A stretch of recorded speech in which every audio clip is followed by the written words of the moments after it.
आखिर आप चाहते क्या है? कुछ तो चाहते होंगे। हाँ, चाहते तो हैं। क्या चाहते हैं? आनंद।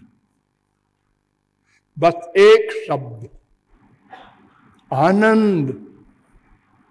वो कैसा होता है ये सब नहीं मालूम। फिर क्यों चाहते हैं? अरे किसी को कुछ चखने को मिल जाए तो उसी को फिर चाहता है। कभी चखा है आनंद कैसा होता है?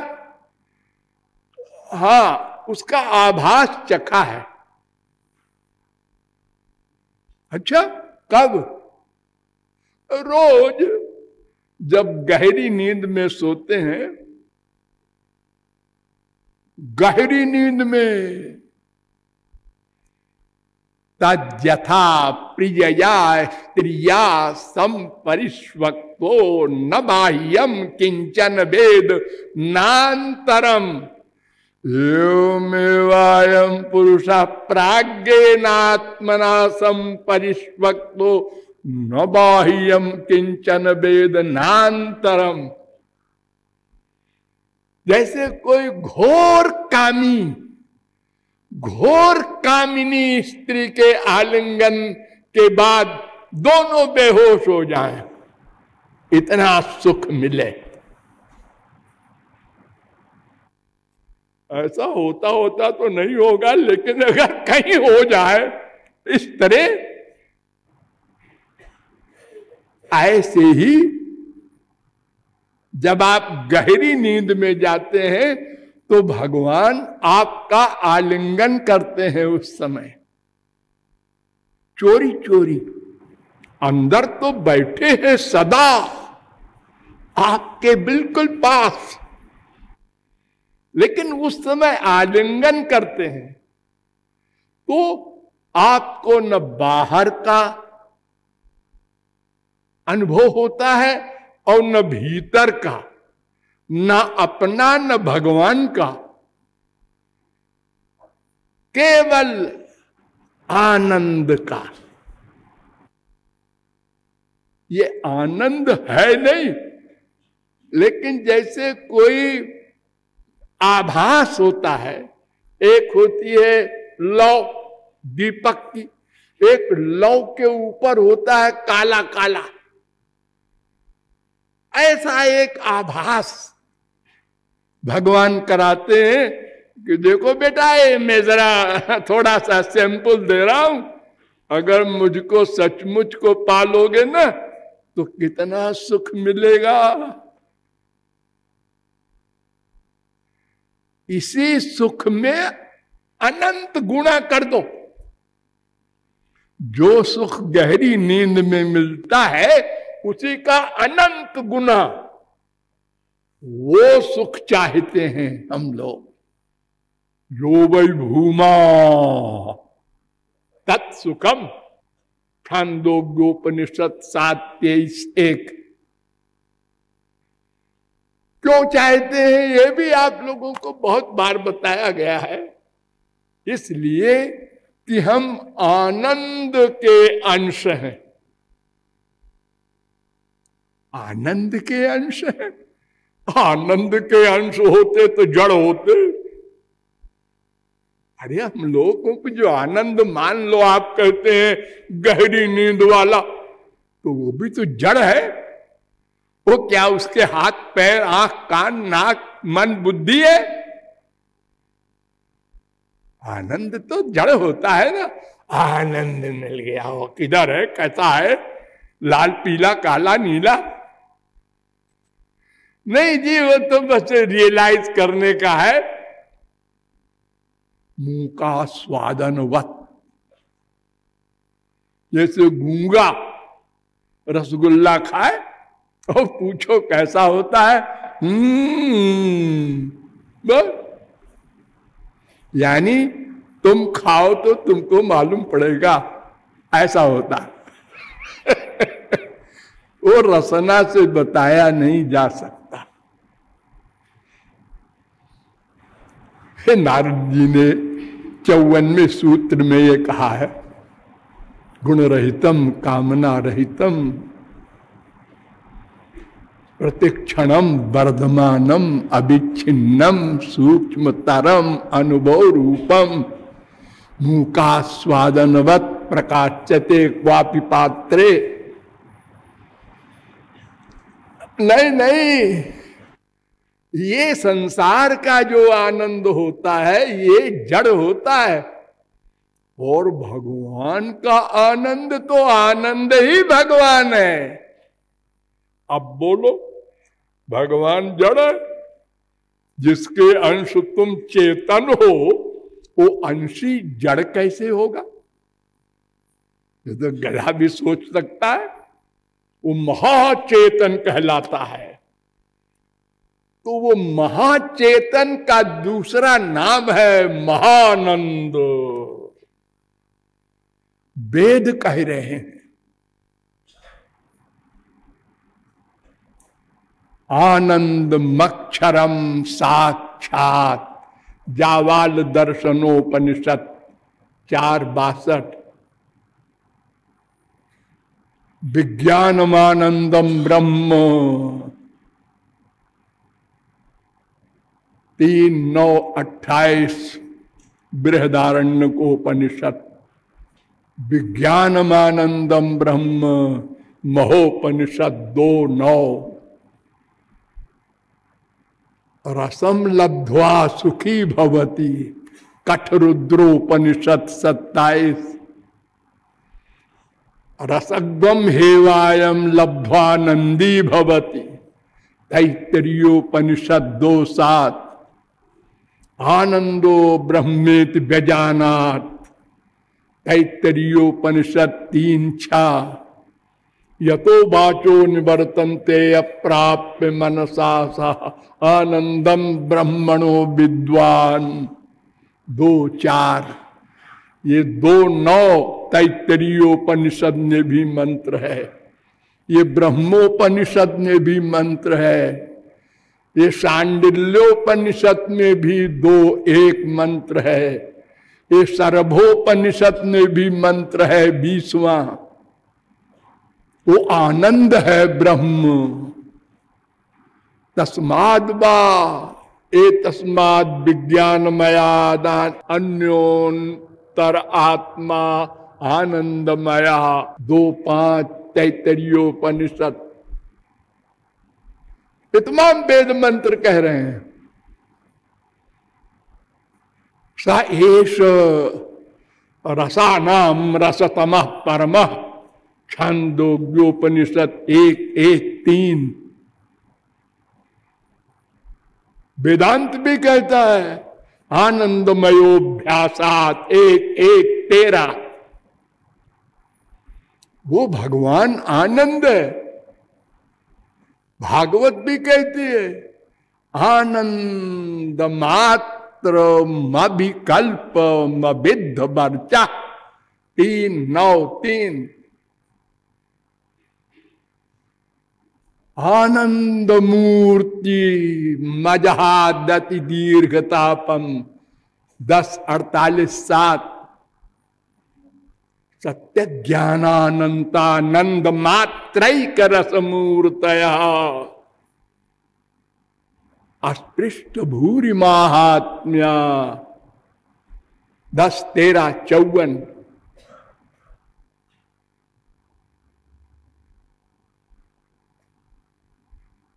केवलानुभवानंद स्वरूप सर्वबुद्धि दृक् 10:3-13।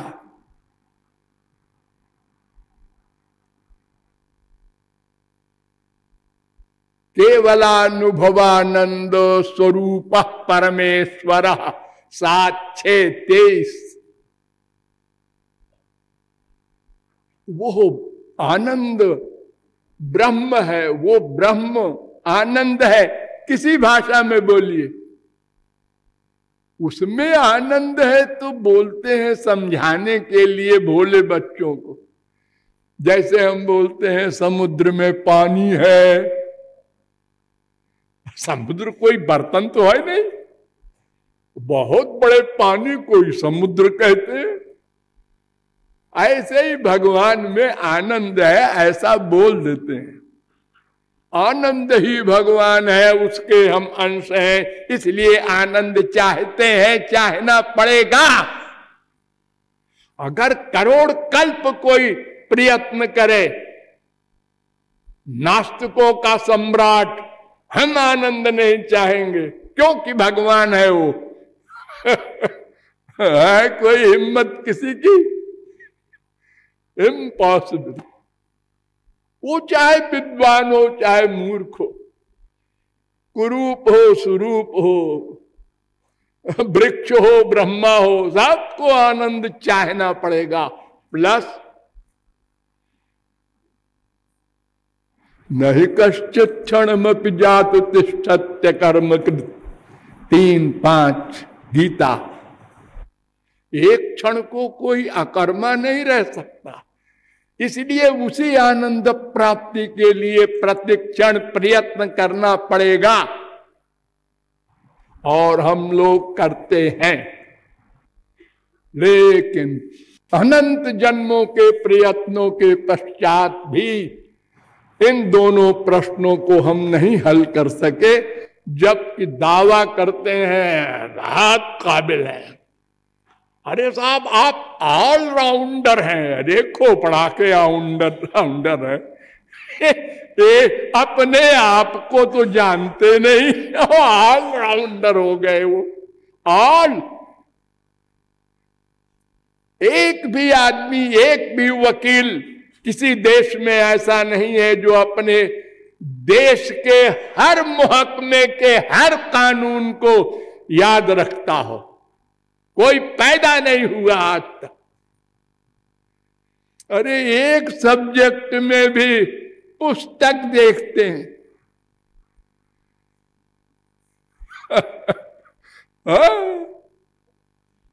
और हर सब्जेक्ट में परिपूर्ण हो जाए, ये तो कल्पनातीत बात है।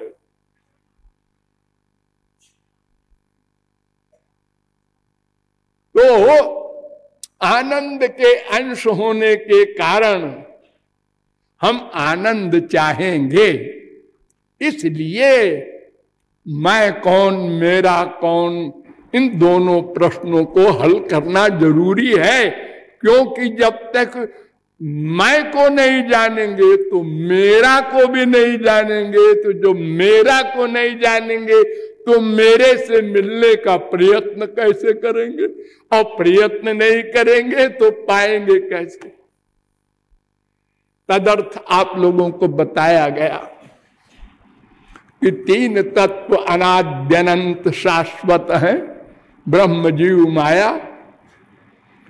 इनमें जीव और माया ये दोनों भगवान की शक्ति है। उसमें जीव शक्ति पराशक्ति कहलाती है, अर्थात उत्कृष्ट चेतन है इसलिए, और माया जड़ शक्ति है। लेकिन ये तीनों शक्तियां स्वतंत्र नहीं है।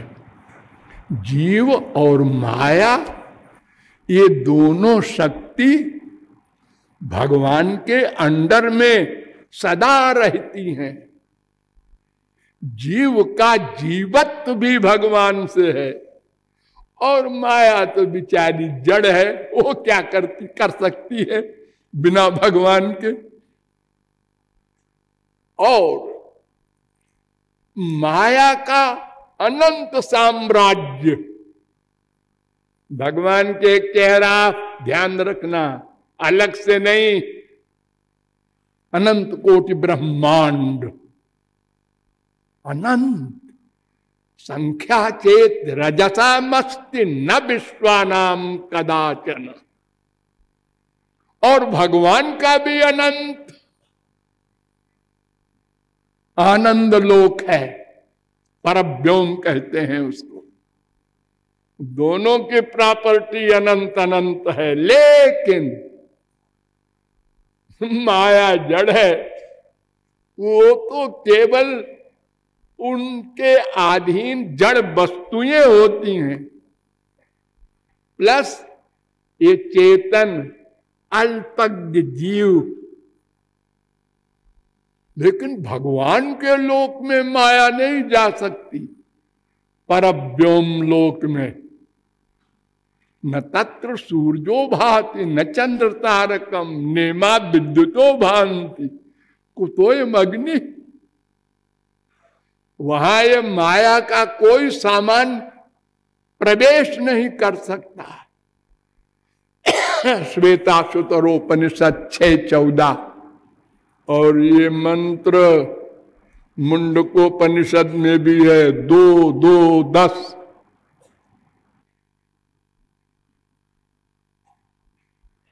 तो भगवान का जितना एरिया है वो आनंद आनंद का है, और माया का जितना एरिया है वो उसके विपरीत है, उल्टा। बहुत ध्यान से समझो, उल्टा। देखो ये प्रकाश है, हाँ, इसका उल्टा अंधकार। ऐसे ही आनंद का उल्टा दुख, ज्ञान का उल्टा अज्ञान, नित्यता का उल्टा अनित्य। ये संसार ये 3 प्रकार का है। ये नश्वर है, और यहां कोई भी मायाधीन सर्वज्ञ नहीं है, और कोई भी मायाधीन आनंद का लवलेश भी नहीं प्राप्त कर सकता। एक बात आप लोग नोट कर लें, जैसे प्रकाश पर अंधकार का अधिकार नहीं हो सकता, ऐसे ज्ञान पर अज्ञान का अधिकार नहीं हो सकता। आनंद पर दुख का अधिकार। एक बार ज्ञान हो जाए, एक बार आनंद मिल जाए, सदा को मिल जाएगा। सदा पश्यन्त सूर्य तद विष्णु परमं पदम, सुबालोपनिषद 6:7।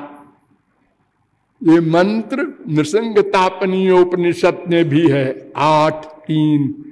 यह मंत्र गोपाल तापनीयोपनिषद में भी है 27वां।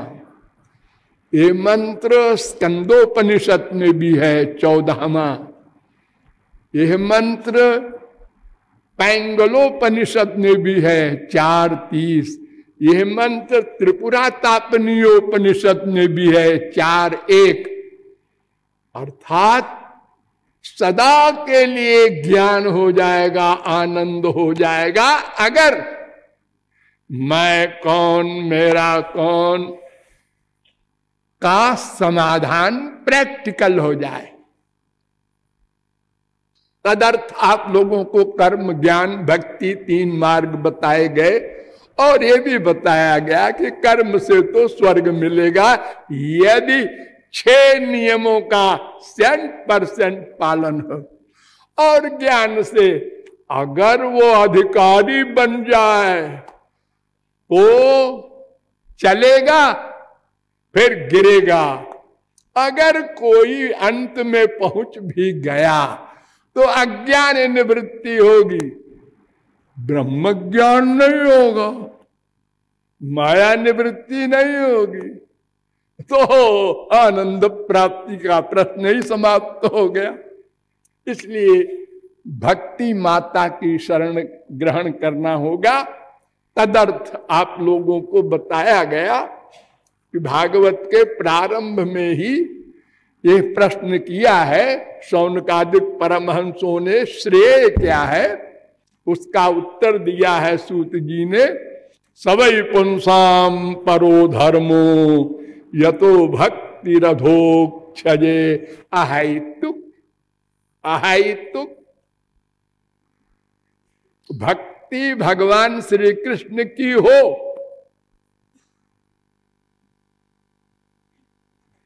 और किसी की नहीं। संसार की भक्ति तो करते करते अनंत जन्म बीत गए।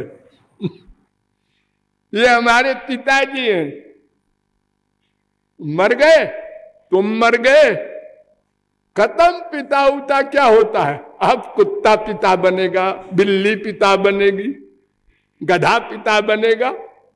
जिस जिस योनि में जाओगे कर्म के अनुसार वो बाप बनेगा। अनंत बाप बन चुके, और सब जगह तुमने चैलेंज किया, ये मेरा पिता है, ये मेरी माता जी है। अरे क्या पिता माता जी है? तुम्हारे पिता माता तो ऊपर रहता है या सर्वव्यापक है, या तुम्हारे अंदर बैठा है, जिसको बोलते हो मंदिर में तुम्हें माता च पिता तुम्हें वो, झूठ बोलते हो। एव माने ही, तुम ही मेरी मां हो। लेकिन बुद्धि कहती है वो घर वाली है मां। इतना बड़ा धोखा भगवान को देते हो। हाँ, सब बोलते हैं मंत्र, त्वमेव माता च पिता त्वमेव, त्वमेव बंधु च सखा त्वमेव। हे भगवान, तुमको हम बेवकूफ बना रहे हैं, बन जाना।